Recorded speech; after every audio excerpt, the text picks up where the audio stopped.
nobody to physically scream at or someone put their arms around me, just listen. It's a tape of Princess Diana unlike any you've ever seen. And I said, what do I do? I'm coming to you, what do I do? And she said, I don't know what you should do. She told us hopeless. And that was it. That was help. For a woman so guarded, the conversation is strikingly honest. For a woman so polished, surprisingly informal. It's a remarkable videotape, hidden away for years and only now come to light. I was always told by my family that I was the thick one, that I was stupid, and that my brother was the clever one. And I was always so conscious of that. I used to go to heavens just crying, saying I wish I wasn't so stupid. Who was Diana talking to? And why did the normally private princess, who almost never granted interviews, sit down for such an intimate discussion? The story begins in 1992, the royal family's most troubled year.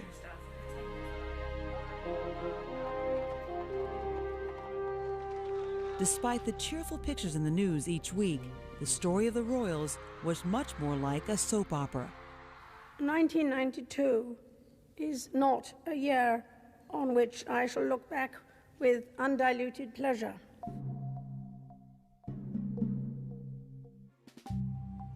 Prince Andrew and Sarah Ferguson had announced their separation in March. Princess Anne, the Queen's daughter, divorced in April. Then came the news that rocked Britain to the core. We do face a crisis in the House of Windsor. It's obvious to everyone. I was a bit shattered. It sounded too much like an eye for an eye for me. I think she's been badly treated. The palace have not faced up to this crisis, and crisis it is. An explosive book called Diana, Her True Story, published that June, made scandalous charges about the Prince and Princess of Wales. The book said Diana had tried to commit suicide several times, that she'd suffered from bulimia, and that Diana and Charles, both miserable in their marriage, had both turned to others for love. Clearly, the Prince and Princess were living unhappily ever after. A lot of the people working closely with Charles and Diana knew the truth about the state of the marriage. But I suppose we all hoped that things might get better. Patrick Jeffson worked as Diana's private secretary for 6 years. He says by 1992, Diana and Charles agreed their 11-year marriage was all but over. Although it was very sad that they found they couldn't work together anymore, there was a real sense of relief that at least the difficulties were now being publicly acknowledged. And a line could be drawn under that phase of the marriage. We didn't know what was going to come next, but it had to be better. The question was, what did all this mean for Diana's life? Though not yet divorced, she was really on her own now, with 2 young sons and only the grudging support of the royal family. The princess knew she had to figure out a new role for herself. She had fame, and she wanted to use it to speak out on important issues. But for all her many gifts, a silver tongue was not among them. For many, the tragic consequence of their addiction is that they have lost their jobs. Diana, then often called Shy Di in the British tabloids, had the kind of public speaking style that could make members of the audience drift off to sleep, or maybe wish they could. We cannot afford to think of HIV and AIDS as someone else's problem. But there was someone listening to her, someone who would help change her life. I think it was a Friday evening, and I heard a little bit of a speech that Diana had given on the radio. And she was terrible. Peter Sutherland is a former actor who once appeared in British soaps and the movie A Bridge Too Far. Over the years, he developed a thriving business as a communications consultant and voice coach. In 1992, one of his clients happened to be Diana's personal trainer, Carol Ann Brown, and Sutherland says he told her the princess could use some help with public speaking. A week later, Diana asked to see him in Kensington Palace. As I went up the stairs to her private room, she came running down. Dum, dum, dum, dum, dum. Hello, Peter, it's this way. In their first meeting, Sutherland says Diana came across as a frightened woman, shell-shocked by a bad marriage and worse publicity. Sutherland told her giving good speeches could be a therapy of sorts and a way for a soon-to-be divorced woman to show her husband and the world that she wasn't frightened and isolated, but strong and independent. You know, before she was tending to do speeches which were either documents written by somebody else or, you know, I'm delighted to be here speeches. She was, you know, those ones made her into a bimbo. She didn't want to be a bimbo. She wanted to be treated as though she got a brain, and she had. Sedlin told Diana she had to drop her regal mask and find the sparkle inside her. He said she could never give a good speech if she didn't know what she was passionate about, and he had a method to help her figure out what that was. After the first session, I said, look, I want to bring a camera. I want you to see you, and we will do your story. You will tell me your story, and then you can watch. Because in a way, it does show you who you are.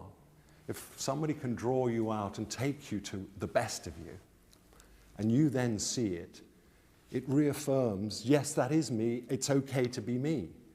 So on September 21st, 1992, with the media going mad over the state of the monarchy, the health of the Wales's marriage, and what the princess might be thinking, Diana plopped down on a couch in her Kensington Palace sitting room, with Sedlin sitting across from her, and began telling him all about herself. And I said, you can disbelieve me, but for God's sake, listen to me.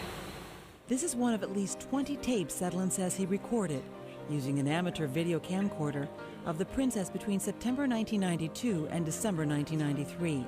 Most of the tapes show her practicing interviews and rehearsing speeches. It was only in the 1960s that the World Health Organization formally recognized alcoholism as a disease. But the first tape captured a casual, wide-ranging, and surprisingly frank discussion of her life. As it turns out, it is one of the very few interviews she ever recorded on videotape, and it may be the most natural. How did you convince a woman who had felt the lash of the worst of tabloid media to agree to speak about her most intimate personal trials on tape? Well, the tapes were for us. The tapes were always for us. She knew why we were doing it. She wanted to use this, her voice, wanted to be heard. She needed to be heard. And this was the beginning of the opportunity to do that. People have said that the fact that you're releasing these tapes exploits Diana. I can't stop them saying it. I don't necessarily agree. But do you think you exploit her? No, I don't. Not because now. she didn't expect these tapes to be released. She didn't know she was going to die. She didn't know that people were going to write what they have about her and twist the truth.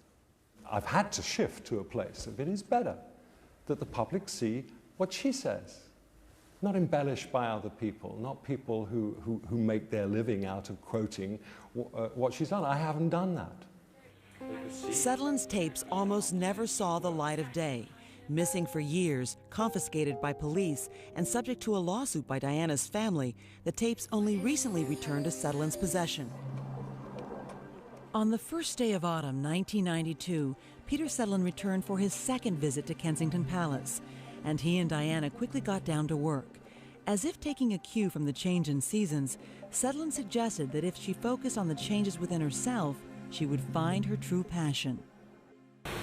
If you weren't you, Princess Diana, what would you like to be? What would you like to do? I'd quite like to be a dancer. Right. Coming to the end, though. Yes. Sorry, Han. You're, I know. So you're just about to become an ex-dancer. Now what are you going to do? Well, it would have been an area with people communicating on some level.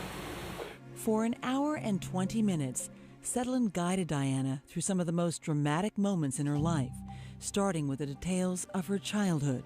Many of them were painful and would eerily foreshadow the life she would lead as an adult.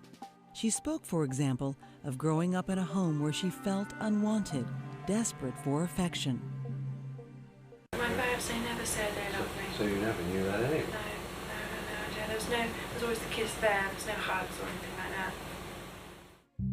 Diana, along with her younger brother and two older sisters, grew up at Althorpe, the family estate 70 miles north of London.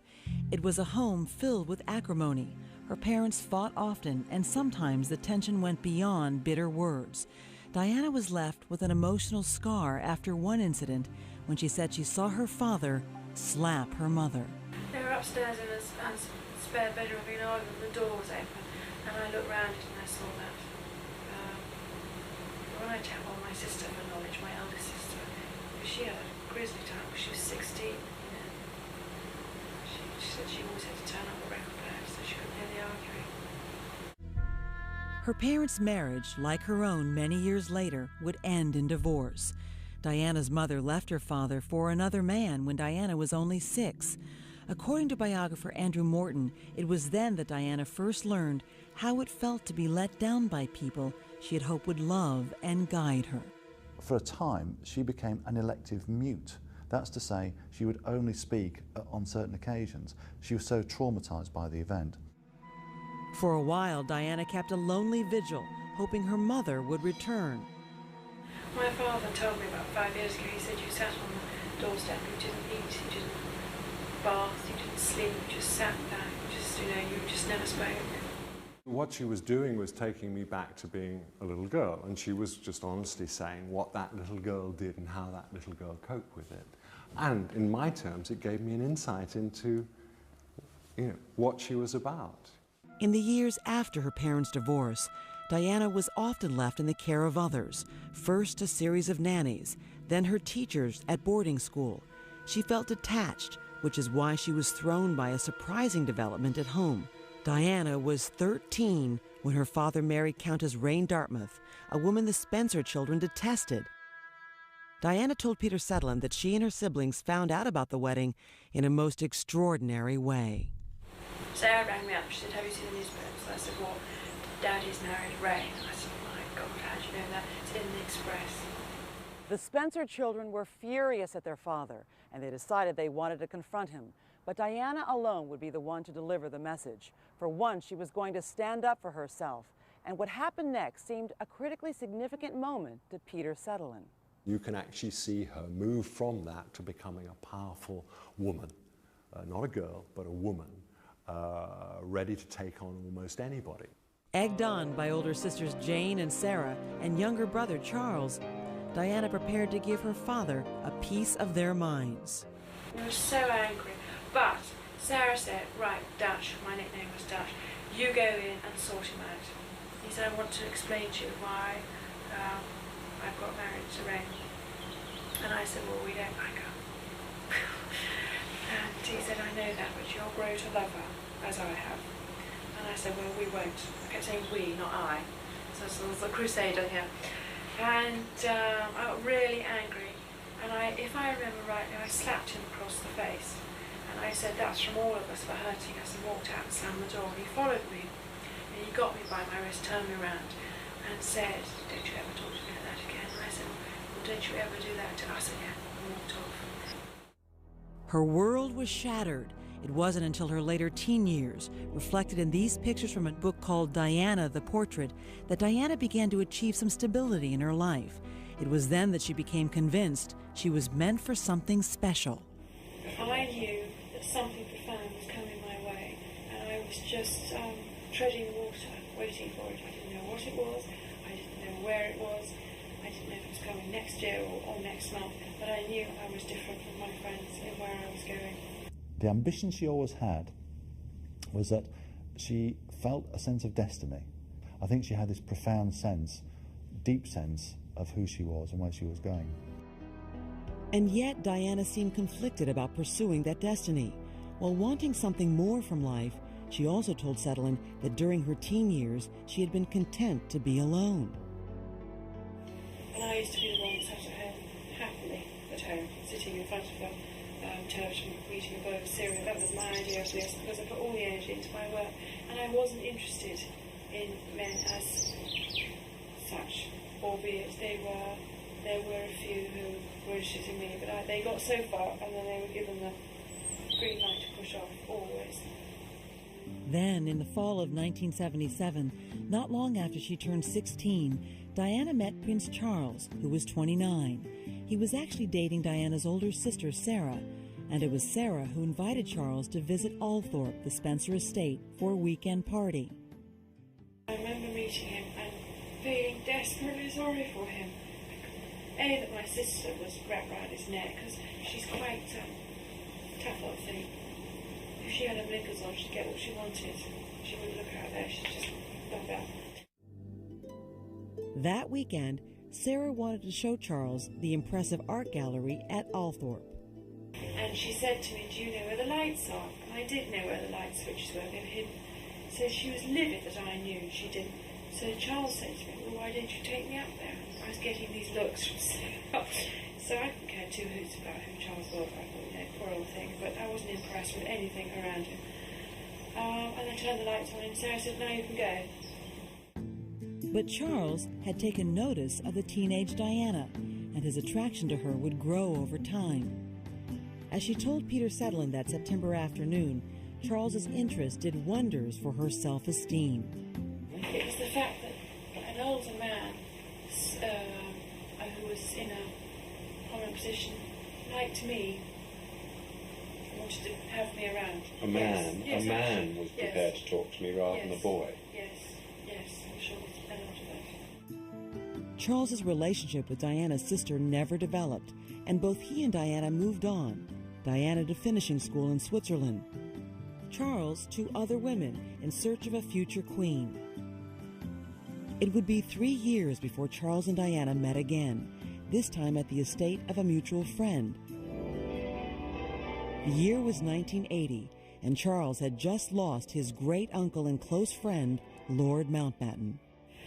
And I said, you must be so lonely. I said, it's pathetic watching you walking up the aisle at St Paul's with Lord Mountbatten's coffin in front. I said, you know, ghastly, you need someone beside you. Oh, wrong word. Whereupon he leapt upon me, started kissing me and everything. I thought, well, yeah, you know, this is not what people do. And he was all over me for the rest of the year. He followed me around, every like a puppy. And, yeah, I was flattered, but I was very puzzled. Diana had been talking to Peter Sutherland for less than an hour, and what began as a casual conversation had quickly become very personal. Diana seemed comfortable with Peter Sutherland, comfortable enough to share that unexpected story about her courtship with Charles, and the details of her evolving relationship with the prince were about to get much more intimate. Diana had hoped in Charles she had found not only her prince, but the love she had so desperately craved since childhood. But in 1992, that dream was broken and beyond repair. When Diana spoke to Peter Sutherland here in London about how she got to this point, she seemed to be struggling to understand why she had ignored the signs of trouble even before the wedding. That first fumbling encounter with Prince Charles might have discouraged another woman, but Diana decided to give him a chance, and thus began a significant new chapter in her life.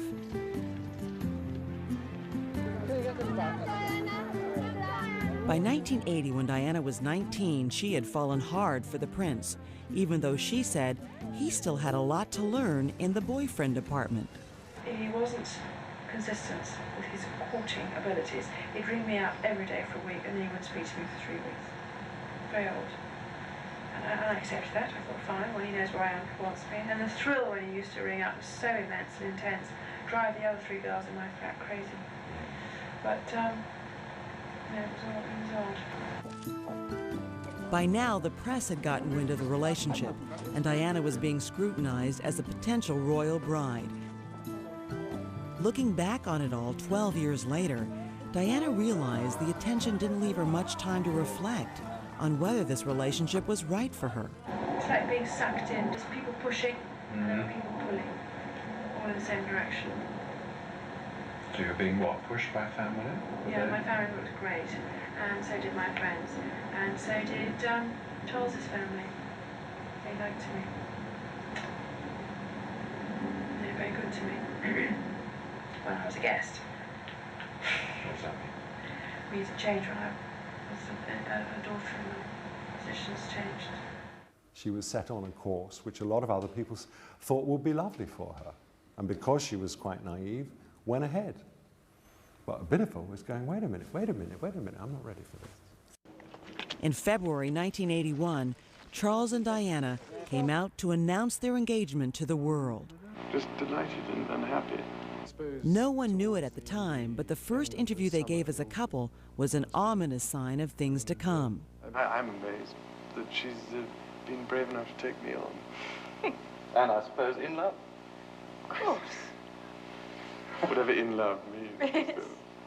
I was brought up in the sense that, you know, when you got engaged with someone, you loved them. And the most extraordinary thing is we had this ghastly interview the day we announced our engagement, and this ridiculous ITN man said, "Are you in love?" So I thought, what a thick question. So I said, yes, of course we are, in the sort of fat, slurring ranger that I was. And Charles turned around and said, what ever in love means. And that threw me completely. I thought, what a strange question. What a strange reply. God, how does it traumatise me? It's a pivotal moment. It shows that he's ambivalent about it. I think that in context, Prince Charles was not looking for love. He was looking for someone who can share the burdens and duties of a future princess and a possible future queen. So, in a way, love was not top of the agenda. As far as Diana was concerned, as a modern woman, it was. And did you ask him about No, I didn't dare. Were you frightened? Must have been, yeah. I mean, you were in We that. met 13 times before we got married.